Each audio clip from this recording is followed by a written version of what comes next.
Hey, ladies and gentlemen, boys and girls, Chris Maloney back with you for another edition of CWN Recap. Impact Wrestling Under Siege 2021 took place live last night on Fight as well as Impact Plus. One heck of a show, and if you watch the prediction show, you should know what my match of the night was going to be. Whether or not it remains, we'll have to wait and see. But if you're watching the premiere right now, thank you very much. If you're watching on Twitch, thank you as well. And if you're listening on audio, thank you very much as well. Hit the like, subscribe button, all that sort of jazz. But like I said, Impact Wrestling took place Under Siege 2021 last night from Skyway Studios in Nashville, Tennessee. Commentators, of course, is Matt Stryker, D'Lo Brown. No pre-show last night. They don't normally have a pre-show when they're doing the iPay-per-view, so to speak. iPay-per-view, internet pay-per-view, Impact Plus, Fight, that sort of thing. But anyways, it was a good show. 9 big matches took place. Some storylines come out of it as well, so it's going to be interesting to see here. Match number 1 of the night, Black Taurus with Decay, taking on Brian Myers. Myers comes out first. Taurus showing power, speed, and agility in the beginning. This guy is just amazing. I mean, he looks like a beast, obviously, with the headgear, so to speak.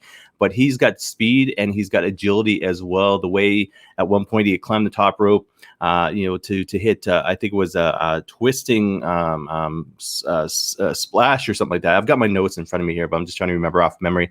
But like I said, showing power, speed, and agility in the beginning. Myers rolls to the outside, attacks Crazy Steve, gains the advantage on Taurus. So basically at this point, Taurus, it was all Taurus until Myers rolled out of the ring and distracted, and then basically took the upper hand from there. Myers slows down the match, headlocks, chin locks, that sort of thing. Here it is. Taurus gains the advantage after a top rope twisting crossbody. So he basically ran up the buckles, hits the top rope, and then flies back with a twisting crossbody. Like I said, the guy is just a beast, but he can move as well. A back and forth match taking place. Myers hits a thumb to the eye, followed by the running lariat in a 3 count. So Myers for the win on that one there. Then we go backstage. Stryker and D'Lo officially welcome us to the show. Run down the rest of the card. Match number 2, Taylor Wilde to Neil Dashwood with Caleb with a K in their corner, taking on Kimberly and Susan. No Deonna Purrazzo in this one. Obviously, she's prepping for her match. The heels come out first, and it's weird saying the heels because Neil Dashwood's still a heel, but Kimberly, Susan come out first.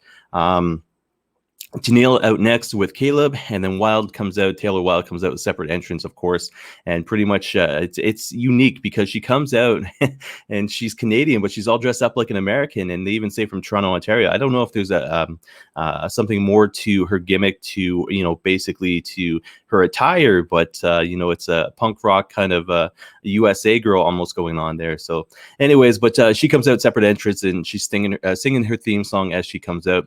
Wilde and Susan begin early face advantage there. Heels take the advantage. Susan gets a superplex on Wilde, goes for feet on the ropes, but gets caught by the ref. Caleb nails Susan with a shoot from the outside. Wilde gets the pin unknowingly of what took place, and basically Wilde, with the win there. But short match, as expected. And then post-match, Tenille celebrates and poses with Wilde while Caleb takes picks. And, Taylor Wilde, Chantel Taylor, as I knew her on the indie scene, basically went along with it. Not happy, not sad about, Tenille celebrating. But, we'll have to wait and see how the story plays out there. But like I said, Tenille and Taylor Wilde for the win in that one there. Then we go to match number 3. 4-team number 1 contenders match. Petey Williams and TJP taking on Ace Austin and Madman Fulton, taking on Rohit Raju as well as Shira, taking on Triple XL, AC Romero, and Larry D. Austin and Fulton out first, followed by Triple XL, Raju, and Shira, and then TJP individually, followed by Petey Williams. Cool thing about this, Petey Williams, his full theme song plays. So it's a tribute to the Canadian national anthem. So, he played it out, or they played it out for him, regardless. And it's cool as a Canadian, obviously rocking the Raptors gear right now. But Petey Williams, I've loved for a long time, and it's so good to see him in the ring, as gifted as he is. And I'll get into that as well. Larry D. Fulton started the match, tagged to AC. Triple XL with the early advantage. Petey looks like he hasn't aged at all, and then hits the Tree of Woe on Raju, hand on his chest. That sort of a gimmick that he does there. Mid-match ends up looking like a regular tag team match, with Williams tagging TJP and Raju tagging Shira as the other 2 teams patiently watch. Austin finally blind tags Shira. Austin Fulton working TJP. Rohit Raju mouthing off to Triple XL across the ring there. So he's being, what would they, Chihuahua. I think Stryker referred him to as a Chihuahua yesterday, just that, just the yappy dog, so to speak. From there, Austin works TJP over, taunts Triple XL. Both men down. TJP gets the tag to PD on the attack against Austin. Canadian Destroyer attempt. Fulton blocks it though. Triple XL at this point have seen enough, enter the ring and dominate. Final moments of the match, AC knocked out by Austin. TJP offense on Austin. Raju capitalizes. Triple XL back on the attack. Fulton changes things, capitalizes on Larry D. Excuse me, talking too quick. Double team with Austin, and then 3 count on Larry D by Ace Austin. So Ace Austin, Madman Fulton, #1 contenders to the Impact World Tag Team Championships there. So I think at this point, I'm 3 for 3 as far as my predictions go. I'm not perfect for the night, I tell you that much, but I'm 3 for 3. Backstage, Gia Miller with Fire and Flava. I figured the next match would be the women's tag team match, but it wasn't. Match number 4 of the night, Willie Mack taking on W. Morrissey. Morrissey out first. Mack with the grumpy old man entrance of the night. When I say that, I've referred to that in my some of my shows before, but it's like this, grumpy old guy or just old guy sleeping on the couch or having a nap, and the next thing you know, it's like, hey, get up, you have a job to do. And Willie Mack comes down with that look on his face. So that's what I mean by the grumpy old man entrance of the night. Mack on the early attack. Morrissey comes back quickly though with too much power. Then we go to Mack back on the attack. Again, action outside, hard shots. Back in the ring, Morrissey with a bottom rope kick. Mack through the ropes and back somersaults to the outside, hitting his head. So Willie Mack's sitting there against the ropes. Morrissey comes up, charges him. Mack falls backwards out of the ring and then lands on his head, so to speak. And the announcers start playing up into that there. Ref's concerned. Morrissey heads to the outside to the attack. Power game takes place. Mack attempted comeback, but Morrissey still with the power. Back in the ring, Morrissey with a chin lock, back and forth, headlock by Morrissey, followed by more power attacks. Mack with a comeback after Morrissey missed a corner splash. Mack with stiff shots, spin kick. Man, the way he hits that spin kick for a guy his size, absolutely incredible. Top rope clothesline, followed by 2 count. Morrissey comeback, East River crossing, that wasn't good enough. Running kick to the back of the head, similar to what Adam Cole does down there in NXT, but it's basically, it was just a running kick, a big boot to the back of the head, so to speak. And then Morrissey gets the 3 count there. Post-match, Morrissey attacks, goes for the chair, chases the ref off, goes to use the chair on Mack, and then Rich Swann shows up to make to make the save. Impact Knockouts Tag Team Championship is up next. It's match number 5. Jordynne Grace and Rachel Ellering as champs, taking on Fire and Flava, Kiera Hogan, as well as Tasha Steelz. Heels come out first. Ellering and Grace come out to Grace's music, so no separate entrances for these women here. Then we go to the heels attack the champs before the bell. Ellering, Hogan begin the match. Ellering with the power game early on. A tag to Grace. Power game continues. Stryker makes the comment that he'd like to see mic'd up take place during the match in Impact Wrestling. Not going to happen because it's storyline, but it would be interesting to see, even the referee mic'd up too. But I can't see it ever happening. A good idea, Matt Stryker, but it's never going to happen. Heels with the advantage. Tasha Steelz tagged in. Heels dominate Ellering for a good while. Hot tags to Grace and Steelz. Grace with way too much power. Jordynne with the Vader Bomb attempt, but Kiera blocks. Kiera takes out Ellering outside. At this point, Ellering looks like she's done, and it happens to be that she is, as far as this match is concerned. Jordynne with the Grace Driver attempt, blocked by Steelz. Jordynne with the top rope move attempt. She gets knocked to the mat by Tasha. Tasha with a frog splash and the 3 count, and we get new women's tag team champions. This was surprising there, but you have a heel team with regards to the championships. So once again, they're in Impact Wrestling, and a lot of names potentially coming in for the women's division that have been rumored, obviously. So it's interesting that they put the titles back on them. It's almost like transitional champs. Thanks for the cup of coffee with Jordynne Grace as well as Rachel Ellering. It's going to be interesting to see where they go from there, as from here, I guess, with regards to those 2 women, whether or not they're going to continue to tag or whether or not one of them's going to be heel turn, because Jordynne Grace has recently re-signed with Impact Wrestling. Not sure about Rachel Ellering, but she fits in well with regards to Impact. So it'd be interesting to see where they go with this. Backstage, we go to Swingers Palace. Some of the best lines on the night coming out of this. So Triple XL enter. Simon Diamond and Bravo, the Johnny Bravo got shot references taking place backstage there. And then basically, Triple XL have said too much. Swinger boots them. Hernandez gets up in their face, and Johnny Swinger goes, "Yeah, see you later, natural disasters," or something like that. So pretty cool references there. Not the line of the night, which made me laugh. I think it's coming up maybe next match here, but anyways, it was comical, but it's Swingers Palace. It's supposed to be. Match number 6, Impact X Division Championship match. The Walking Weapon, Josh Alexander, taking on ELP, otherwise known as El Phantasmo. ELP out first. Josh with good amateur wrestling to start. ELP, oh yeah, this was a line in the night. ELP, after getting tossed, goes, "What the hell was that?" So basically, Josh is basically amateur wrestling the crap out of him, and he gets tossed. So ELP, you could hear it on the air there. He goes, "What the hell was that?" And the announcers make reference to it. ELP hits a weak running knee, poses, and then kisses his biceps. Stiff forearm to Josh. Josh with an easy comeback, out wrestling the cocky ELP. ELP gets the advantage, doesn't last. Nails a chop in the corner. Josh reverses it and nails 2 huge chops, and he plays it up. He's shaking his hand afterwards, but man, you could hear them. Josh stuck in a tree of wool, running drop kick by ELP, which was fake. He ends up standing on the family jewels instead. Second attempt, Josh back suplexes him while still hanging in the tree of wool. That was impressive there. ELP works the wrist, clutches all fingers. So he takes Josh Alexander's hand and clutches all fingers, and the next thing you know, it's the middle finger that's sticking up, and the ref's right there. So ELP has made Josh Alexander look like he's flipping off the ref, so to speak. ELP with cocky rope walk, the way which he does. Josh turns it into a rolling senton. Back and forth, including a picture-perfect lion salt. ELP's lion salt last night puts Jericho's to shame, and I'm not talking Chris Jericho now. I'm talking Jericho back in the day. The lion salt was perfect last night. Alexander ankle lock, ELP counters. Josh with the advantage once again. Running body block to ELP sitting on the apron. So when the opponent's sitting on the apron, and Alexander comes across the ring and then attacks the guy, body block.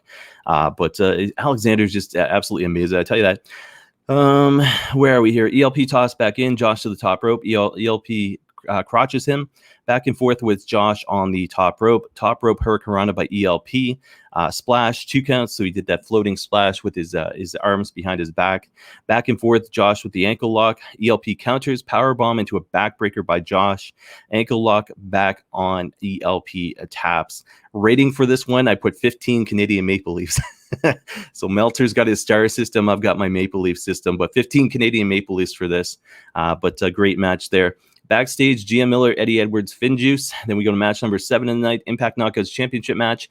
Deonna Purrazzo taking on Havoc. Havoc out first. Deonna comes out with Kimber and Susan, so they were obviously on first, but now they're back again. Havoc with the power game. Kimber pulls Deonna to the outside. Deonna with a small advantage. Havoc comeback, leg drop misses though. Deonna with a small advantage. Havoc comeback. Oh, I just said that. Sorry. Deonna starts working the arm, wrists, and fingers. Match is going back and forth. It's basically technical versus power at this point. Havoc with the chokeslam bomb, followed by a weak Boston Crab. Deonna to the ropes. Havoc with a corner splash. Susan and Kimber up on the apron. Havoc knocks them off. Comeback by Deonna is blocked. Havoc corner offense. Deonna manages to gain the advantage, and then we see the Fujiwara armbar hit by Deonna, tap out, and still. So that was kind of surprising, but you saw the technical side of the gifted Deonna Purrazzo last night. So in saying that, there's 3 women I would love to see in Impact Wrestling, who's known as the Iconics, the former Iconics, as well as Chelsea Green. I would love to see a championship feud between Chelsea Green as well as Deonna Purrazzo. I think that would be absolutely cool.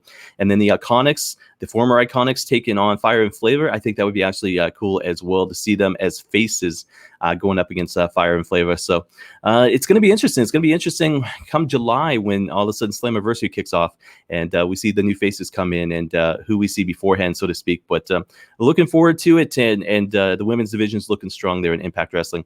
Match number 8, semi-main event, which potentially could have been the main event, but I'm glad they put it on first. So match number 8, 6-man tag team match, Eddie Edwards, Finn Juice, which is David Finlay and Juice Robinson, the Impact World Tag Team Champions, taking on Kenny Omega, the Good Brothers. No, excuse me.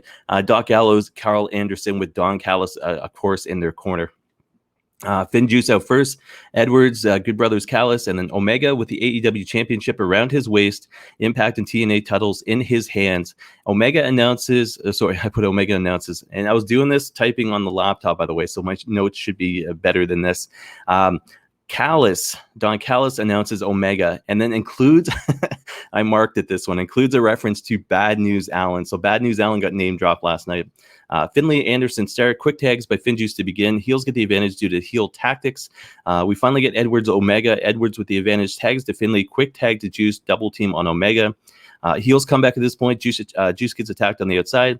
Striker on commentary ponders if something is off about Omega. References the term eccentric. I immediately think of Dennis Hopper in the movie Speed, and then the quote, "Poor people are crazy, Jack. I'm eccentric."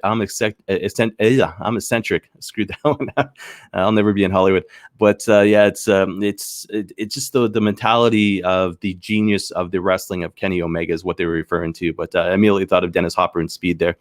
Heels dominating, Doc advantage on Finley. Finley finally gets the hot tag to Edwards. Doc tags Omega, so it's back to Edwards Omega. Edwards dominating Omega. Blue Thunder Bomb, 2 count. Brothers get involved. Finn Juice counter. Edwards Tiger Driver to Omega, another 2 count. Heels come back. Triple splash to Edwards.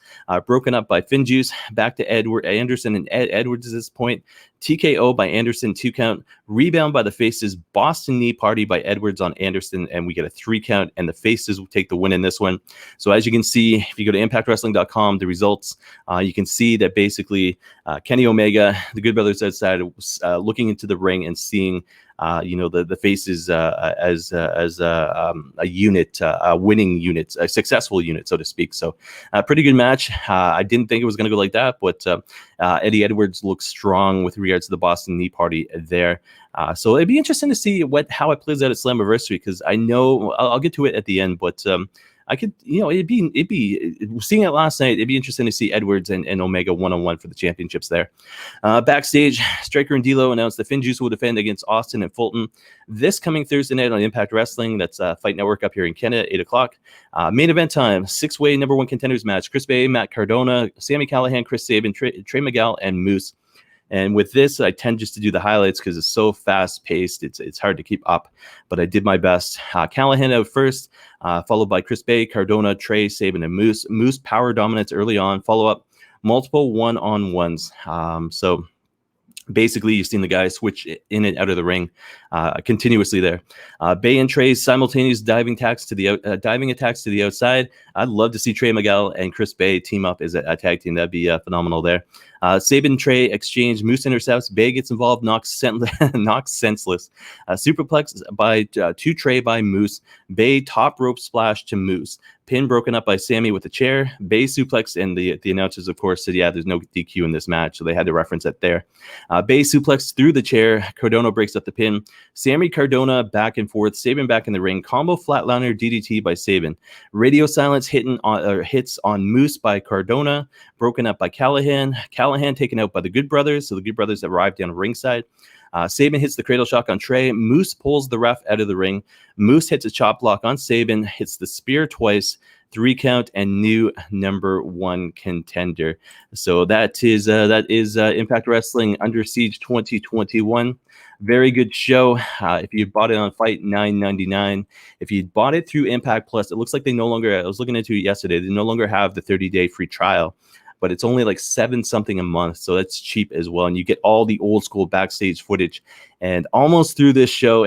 And Rizzo has made his appearance there. I might have to put him in the graphic, in the opening graphic there, just to give you guys an idea what he looks like. The camera that I use is on the laptop, so I can't honestly flip it around. But maybe I'll put him in the opening credits or something like that, or maybe the end credits. We'll see. But couldn't get through another another show without him snacking. But anyways, up next, guys, Impact Wrestling Against All Odds 2021, taking place Saturday, June 12th, 8 p.m. Fight Impact Plus. Main event, Kenny Omega taking on Moose, has been announced officially by ImpactWrestling.com. So, like I said, very good show. 9 matches. Be interesting to see the tag team title match coming up this coming Thursday. Madman Fulton, Ace Austin. I'm going to early predict and say Finn Juice retains. Unless Good Brothers get involved and try to put the straps onto Ace and Madman, but that'd be silly because Madman Fulton is not somebody that the Good Brothers necessarily want to mess with. But it's going to be interesting in the storylines with regards to some of the matches. It's going to be interesting to see how it plays out going into Against All Odds come June. And of course, Slammiversary officially announced for 7/17, which is July 17th. And like I said, I think they're going to Texas, and it's Vegas could be another thing as well. But when you look at the UFC and 17,000 fans in Texas last night, that's absolutely insane. So why wouldn't Impact Wrestling want a piece of that as well? So guys, as I do every single recap show, I always have my match of the night as well as my wrestler of the night. Match of the night: Josh Alexander taking on El Phantasmo. Nothing on this show could change my mind from the prediction show. So two Canadian boys going at it, two different styles, skill sets, and but they put on a hell of a match. And if you're going to watch one match from the event, go out of your way to watch that match there. Wrestler of the night: Josh Alexander, the walking weapon. I went through the card. I went through my notes today, and I couldn't sit there and say anybody else surprised me as much. Fire and Flavor winning the titles, yes, but Josh Alexander looking strong as champion against ELP. And one of the main reasons I put Josh Alexander as my wrestler of the night is simply put, Kenny Omega took the Impact titles over to AEW. We had FinJuice taking the titles over to New Japan. El Phantasmo ELP had the ability to do that for New Japan Pro Wrestling as well, New Japan of America specifically for the Bullet Club, but he failed. Josh Alexander stood his ground for Impact Wrestling. So that is my reasoning, of course, right there for Wrestler of the Night being Josh Alexander. And here's a bonus, guys, and I didn't see this until today. But I just got to get rid of these graphics here. I'm going to show you guys wrestling is not fake. There we go. There is Josh Alexander for anybody who's listening on audio. I've got a picture of him up from his Twitter account. And basically that he posted himself on Twitter with regards to pro wrestling, his match last night. But you can see his nose all busted up. He's got, his eyebrows all bloody, his black eye going on today, and looking like he went through a war, and he absolutely did. But right there, another reason Josh Alexander wrestled tonight. I mean, this guy is gifted, and he's Canadian, and I can't wait till independent wrestling here in Canada opens up again to be able to get to see him live. So that is pretty cool. And I've shared stories on CWN Weekly, and maybe I'll have to just have a Josh Alexander appreciation post with regards to something I'm doing with regards to CWNonline.ca or something like that. But good old Canadian boy, good old tough Canadian boy at that rate there. So as always, guys, hit me up at Chris Maloney CWN with regards to my social media. Chris at CWN, CWN, I wish it was CWN. Chris at CWNonline.ca with regards to my personal email address. Yeah, it's been great doing the recap show. Tomorrow we'll do recap with regards to WrestleMania Backlash, of course. But next show coming up is the prediction show for WrestleMania Backlash, which will take place later on this afternoon. So look for that there. But guys, thank you very much for watching and listening. Like I said, if you're going to watch one match, Alexander versus ELP, check it out. So thank you very much for watching and listening, and I'll talk to you again, everybody. I will talk to everybody again sometime soon. Thank you very much.